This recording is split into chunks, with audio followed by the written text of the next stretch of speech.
Hi everyone, कैसे हैं आप सभी। उम्मीद करती हूँ आप सभी अच्छे होंगे और आपकी प्रिपरेशन अच्छी चल रही होगी। देखिए फ्रेंड्स, कल मैंने आप लोगों के लिए सीटेट की स्ट्रेटजी शेयर की थी। तो मैंने उसके अंदर आपको बताया था कि भाई जो आपका जनरल सेक्शन है 90 मार्क्स जिसमें आपके आते हैं, चाहे आपका पेपर 1 हो चाहे पेपर 2 हो, तो उसके लिए आप अपनी प्रिपरेशन किस प्रकार से कर सकते हैं। आप फ्री में अपनी प्रिपरेशन कर सकते हैं और आप 120 प्लस अपना स्कोर लेकर के जा सकते हैं। तो ये बातें मैंने कल कर ली थी, एक बार फिर से आप लोगों के साथ रिपीट कर दूंगी।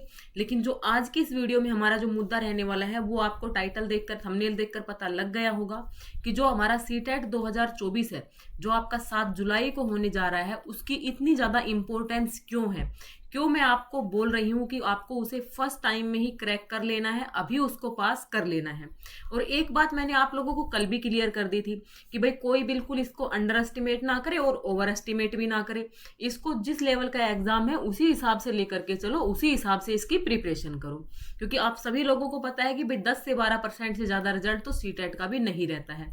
तो जो वो 88% जो फेल कर जाते हैं, वो फेल क्यों करते हैं, तो वही आपको अब फेल नहीं करना है। और जो फेल कर रहे हैं उनका क्या मिस हो जाएगा, और जो पास कर जाएंगे उनके लिए कौन कौन से रास्ते यहाँ पर खुलने वाले हैं, उनके बारे में मैं आप लोगों से बात करने वाली हूँ। अगर आप लोग मेरी बातों में इंटरेस्टेड हैं तो वीडियो को आगे कंटिन्यू कर सकते हैं, अदरवाइज यहीं से स्किप कर सकते हैं। यही सब बातें आज की वीडियो में रहने वाली हैं। तो देखिए फ्रेंड, जो सीटेट होता है, सीटेट के बाद आप सभी को पता है कि भाई सीटेट हमारा क्या है, सेंट्रल टीचिंग एलिजिबिलिटी टेस्ट है। अगर आपको सेंट्रल में टीचिंग की जॉब चाहिए तो आपको सीटेट को पास करना होता है। तो अब देखिए, जब आप जुलाई का 2024 का सीटेट को पास कर लेंगे, उसके बाद आप लोगों के सामने जो ऑप्शन खुल करके आने वाले हैं, नंबर वाइज मैं आपको बता रही हूँ, इसी सीक्वेंस से आपको देखने को मिलेंगे। सबसे पहला आपके पास ऑप्शन आएगा भाई एनवीएस का, नवोदय विद्यालय का। उसका रिक्रूटमेंट पिछले साल आया था, वो कंप्लीट हो चुका है और उसमें सारा प्रोसेस हो चुका था। तो अब एनवीएस की वैकेंसीज आने वाली हैं। आप सभी ने देखा होगा कि अभी 1-2 महीने पहले जो नॉन टीचिंग की वैकेंसी थी वो एनवीएस की आ गई है। तो नॉन टीचिंग की आ चुकी हैं। जो डिपार्टमेंटल टेस्ट होते हैं उसका प्रोसेस चल गया है। तो अब हमारे पास बच जाता है भाई टीचिंग। तो आप ये मान करके चलिए, जून में आपके इलेक्शन वगैरह है, आपको जुलाई में या फिर लेट से लेट आपको अगस्त में, भाई जुलाई में आपका सीटेट का एग्जाम हो जाएगा, उसका रिजल्ट आ जाएगा, आपको अगस्त तक आपको एनवीएस का एग्जाम देखने को मिलता है। एनवीएस के बारे में आप लोग भली भांति जानते होंगे। एनवीएस को मैंने भी फेस किया है, मैंने इसका जो रिटर्न था वो भी क्वालिफाई किया था। तो उसके बारे में अगर एनवीएस की वैकेंसी आएंगी तो मैं आपको अच्छे से गाइड कर पाऊंगी। ये रेजिडेंशियल स्कूल होता है, यहीं पे आपको रहना खाना होता है, यहीं पे आपको पढ़ाना होता है बच्चों को, अच्छी खासी आपको सैलरी मिलती है। अब देखो, उसके बाद आपने न्यूज में काफी समय पहले देखा होगा कि भाई जो ईएमआरएस की फर्स्ट फेज की वैकेंसी आई थी वो प्रोसेस कंप्लीट हो चुका है। तो ईएमआरएस के अंदर भी भाई हलचल चली हुई है। जब आप सीटेट पास कर लेंगे तो सबसे पहले आपके पास ऑप्शन खुलेगा एनवीएस का, नवोदय विद्यालय का।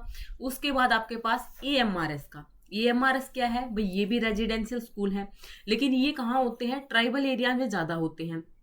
यहाँ पर आपको एकलव्य मॉडल रेजिडेंशियल स्कूल है, यहाँ पर भी आपको अच्छी खासी सैलरी मिलेगी, रहना खाना आपका वहीं पे होगा, ठीक है। उसके बाद केवीएस वही पिछले साल कंप्लीट हो चुका है, आप लोगों ने देखा होगा। तो भाई केवीएस की अगर मैं आपको बात बताऊं, 2024 में तो आपको आने के चांसेस कम ही लग रहे हैं। अगर आता है तो दिसंबर तक आपको नोटिफिकेशन देखने को मिलेगा, नहीं तो फिर आपको 2025 में स्टार्टिंग में ही आपको केवीएस का ऑप्शन देखने को मिल जाएगा। तो आप लोग उसके लिए प्रिपेयर कर सकते हैं। तो इनमें आपको भाई 3-3, 4-4 महीने का टाइम मिलता है। एनवीएस हो गया, ईएमआरएस हो गया, तो आप जुलाई में अपना एग्जाम निकाल लीजिए सीटेट। उसके बाद आप लोग अपनी प्रिपरेशन में लग जाइएगा। भाई 6 महीने की प्रिपरेशन तो आपको किसी भी कॉम्पिटिटिव एग्जाम को क्रैक करने के लिए चाहिए ही। आप जैसे ही सीटेट का एग्जाम क्रैक करेंगे, आपको 6 महीने के अंदर आपका एनवीएस, ईएमआरएस, ये 2 वैकेंसी तो आपको जरूर देखने को मिलेंगी, ठीक है। उसके बाद आपको 6 से यानी 8 से 10 महीने बाद आप लोगों को केवीएस का एग्जाम भी देखने को मिल जाएगा। हार्डली बता रही हूँ 8 से 10 महीने, नहीं तो 6 महीने के बाद आपको केवीएस का भी नोटिफिकेशन वगैरह कुछ हलचल आपको देखने को मिल जाएगी। अब बात करते हैं भाई डी ट्रिपल एस बी की, जो आपके पास फोर्थ ऑप्शन होता है सीटेट के बाद। लेकिन देखिए, डी ट्रिपल एस बी की अभी फॉर्म फिल हुए हैं, अभी उनके एग्जाम होंगे। अगस्त तक मान करके चलो टीजीटी पीजीटी के एग्जाम हो जाएंगे। पीआरटी का नोटिफिकेशन अभी आना बाकी है। तो जो लोग पीआरटी से हैं और पीआरटी की प्रिपरेशन कर रहे हैं, जिन लोगों ने जेबीटी कर रखी है, बीएसटीसी कर रखी है, बीटीसी कर रखी है, तो वो लोग पीआरटी पर फोकस कीजिएगा, क्योंकि प्राइमरी की वैकेंसीज अभी नहीं आई हैं और अभी इलेक्शन भी हो गए हैं। तो इस आधार पर आप लोगों को इलेक्शन के बाद ही देखने को मिलेगा नोटिफिकेशन, और हो सकता है तब तक आपके सीटेट का रिजल्ट भी आ जाए। तो जो लोग अभी BEd second year JBT second year में है, वो अपनी जेबीटी पर भी फोकस कीजिए, और साथ में सीटेट जो आपका पेपर 1 होता है, प्राइमरी लेवल के लिए होता है, उसके ऊपर भी फोकस कीजिएगा। आपको उसके बाद में DSSB की पीआरटी की वैकेंसीज देखने को मिल जाएंगी। अब मैं बात करती हूँ फ्रेंड्स आपसे कि आपको जो तैयारी है वो किस प्रकार से करनी है। मैं कल भी आपको बता चुकी हूँ भाई, आपको इस वीडियो के लास्ट में, आप जब इस वीडियो के लास्ट तक पहुंचेंगे तो वहां पर आपको तीनों प्लेलिस्ट के लिंक मिल जाएंगे, जहां से आप अपने 90 मार्क्स की तैयारी कर सकते हैं। लगभग आपकी 40 से 45 वीडियोज ये बनने वाली हैं। Complete English pedagogy, complete Hindi pedagogy, और आपका सीडीपी कंप्लीट हो जाएगा, जिसके अंदर आपका टीचिंग एप्टीट्यूड भी, पेडागोजी भी, सीडीपी भी, सभी प्रकार के आपके टॉपिक वहां से कवर हो जाएंगे। ठीक है, तो आप लोग इस स्ट्रेटजी को फॉलो कीजिएगा। आप उनके नोट्स बनाइएगा। अगर आप लोग नोट्स नहीं बना सकते हैं, आपके जो कुछ ज़्यादा ही बिजी हैं, तो आप लोग मेरे जो पेड नोट्स हैं वो भी आप लोग ले सकते हैं। आप लोग कमेंट बॉक्स में बता सकते हैं, तो वो भी आपको अवेलेबल हो जाएंगे। लेकिन वो सिर्फ उन्हीं को लेने हैं जिनको एक्चुअल में भाई ज़रूरत है, जिनका बिल्कुल भी टाइम नहीं लगता है। अदरवाइज आपके पास 2 महीने हैं, आप अपने हाथों से लिख करके अपने नोट्स बना सकते हैं। अब मुझे आप लोगों से एक राय जाननी थी कि भाई जो आपका पेपर 2 है, जिसके अंदर आपका सोशल साइंस है या फिर साइंस है, मैं एक सीरीज स्टार्ट करने की सोच रही हूँ। भाई जो जनरल सेक्शन है उसके लिए तो बाद में कर लेंगे, या आप बताना भाई जनरल सेक्शन के लिए हिंदी, इंग्लिश, सीडीपी एक सब्जेक्ट बता दो, जिसके लिए अभी मैं आप लोगों के लिए पीवाईक्यूज प्रैक्टिस करवा सकूं, जिसमें आपको डिटेल एक्सप्लेनेशन करवाऊंगी।